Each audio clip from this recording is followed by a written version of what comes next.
Sawa. Katika kurasa za mwisho za Biblia, unajua, kuna huyu mhusika wa ajabu, anaitwa kahaba mkuu. Ni fumbo haswa. Sasa anamaanisha nini hasa? Leo hebu tuchimbe kwa undani tafsiri moja kusisimua sana, ambayo inajaribu, unajua, kufunua siri hii.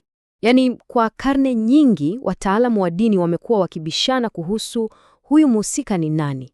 Lakini sasa tutachambua mahubiri fulani ambaya yanadai kuwa na jibu la moja kwa moja.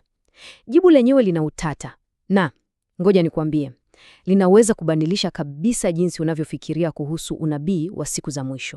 Hebu tulia na ufikirie hili kwa sekunde moja.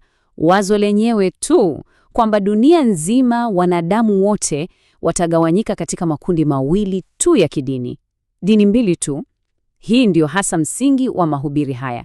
Inatuweka tayari kwa lile pambano la mwisho kabisa la kiroho. Sawa. Sehemu ya kwanza, siri ya siku za mwisho, yaani huyu kahaba. Sasa swali ni, huyu kahaba ni nani hasa? Ni binadamu, mtu halisi, au labda ni ishara tu ya kitu kingine kikubwa zaidi? Basi, chanzo chetu kinatoa jibu la moja kwa moja, wazi kabisa. Okay. Jambo la kwanza na la msingi kabisa kuelewa ni hili.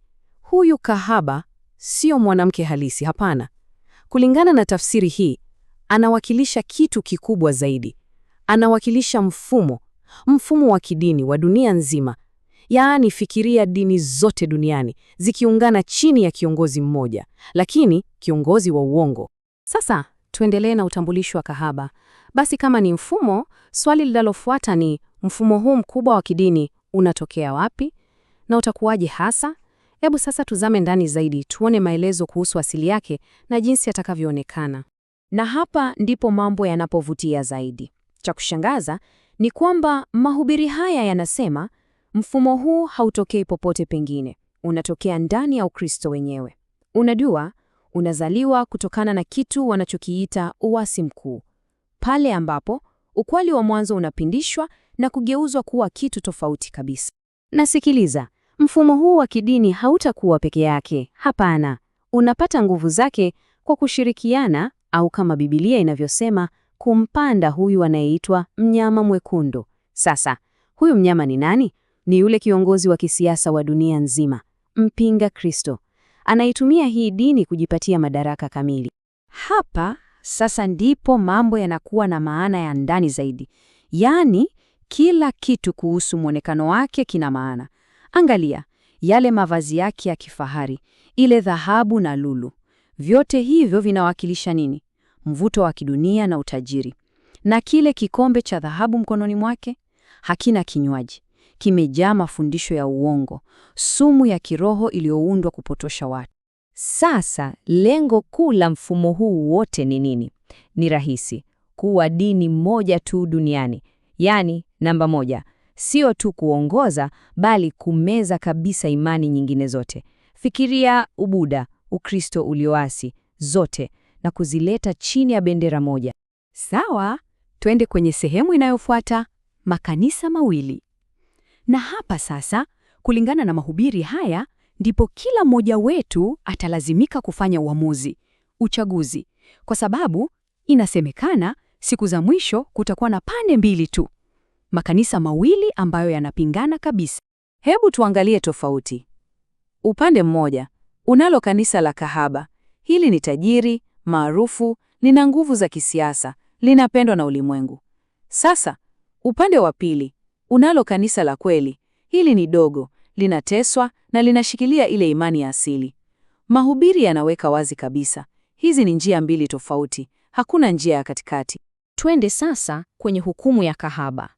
Swali ni, je, huu muungano wote wa nguvu kati ya dini na siasa utadumu kweli?